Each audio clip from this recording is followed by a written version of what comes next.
An Illinois man purchased a home, renovated it, and then put it on the market.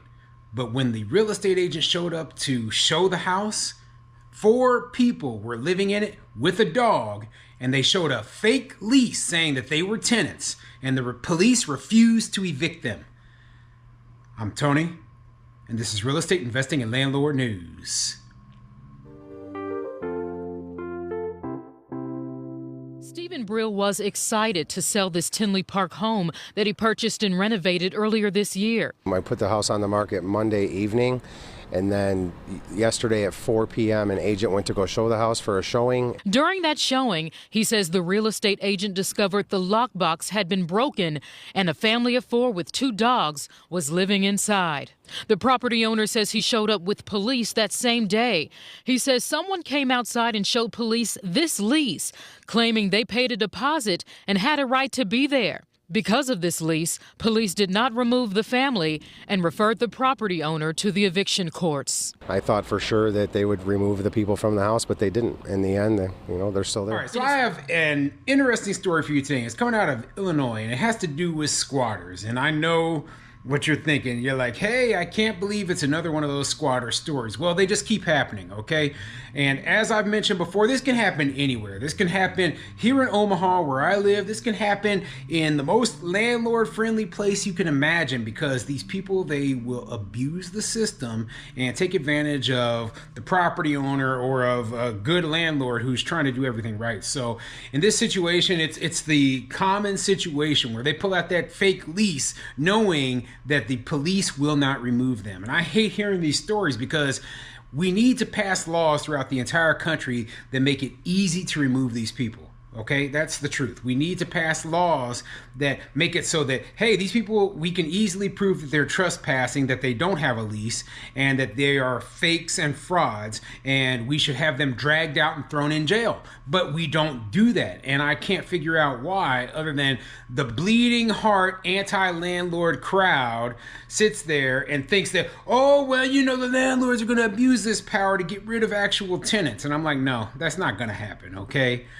This is specific to people who are stealing these properties from the respective owners. And it could be someone who's not just a landlord. It could be somebody who is just a property owner. This guy here sounds like he was doing a house flip and put his house on the market, and somebody broke the lockbox and broke into the place. He could easily prove that to the police.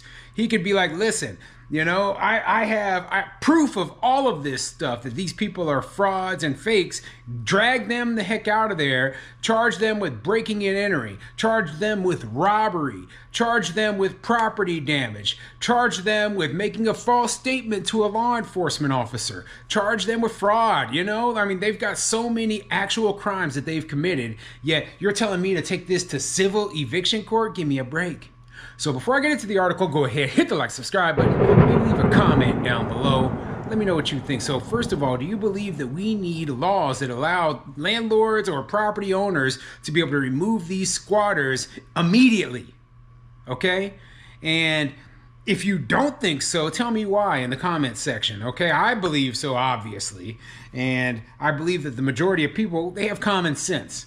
Even people who are very pro-tenant, they realize this is a problem. It might not happen a lot, but even happening once is too much in my opinion. Anyway, let me get into this article and tell you what it says. This article is coming from ABC7Chicago.com, and it says, Tinley Park man says squatters moved into for sale home, wouldn't leave. They took over the house. Family of 4 with 2 dogs showed police a fake lease, man said. Yep, same exact scam that these people use all over the country. But anyway, let me tell you exactly what happened. A Tinley Park man says squatters moved into his property without permission and refused to leave. He had just put his home on the market when he says a family of 4 moved in. He said Tinley Park police told him he'd have to go to court to get them out.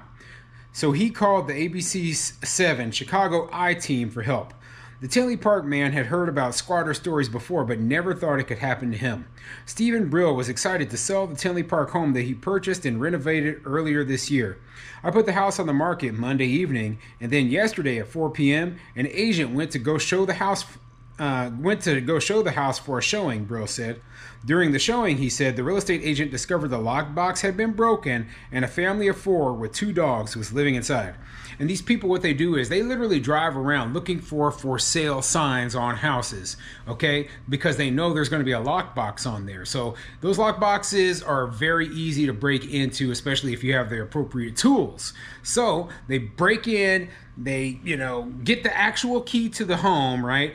They easily get online and can print off a fake lease and write all their names on it, and like when the police come up, they know, let's just show them this, right? Now, in a landlord friendly state, you're not going to have much time before you actually are truly evicted.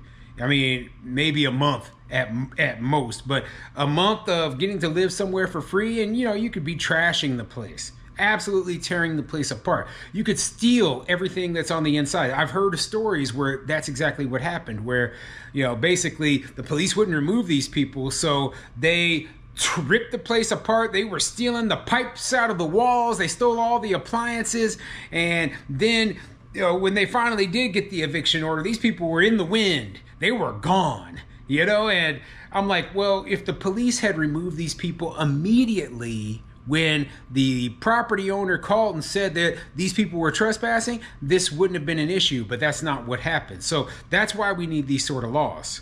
These people are true scam artists in every single way, okay? And they are not tenants. And the easiest way to prove that would be that you have the property owner sign a sworn affidavit to the police swearing that these people are not tenants and they have zero right to be there. If the property owner is lying at that point, they have committed a crime and can be arrested, okay?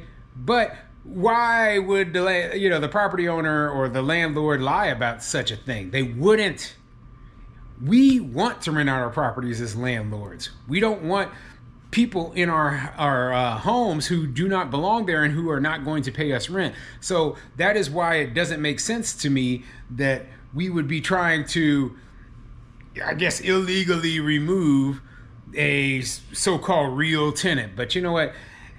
The people who make that argument, they refuse to believe that this sort of situation occurs. They refuse to believe it because in their minds, tenants are always the innocent victim, whereas the landlords are rich, greedy, and powerful trying to take advantage of them. And that's just not the case. Okay, we have many small mom and pop landlords who own one property.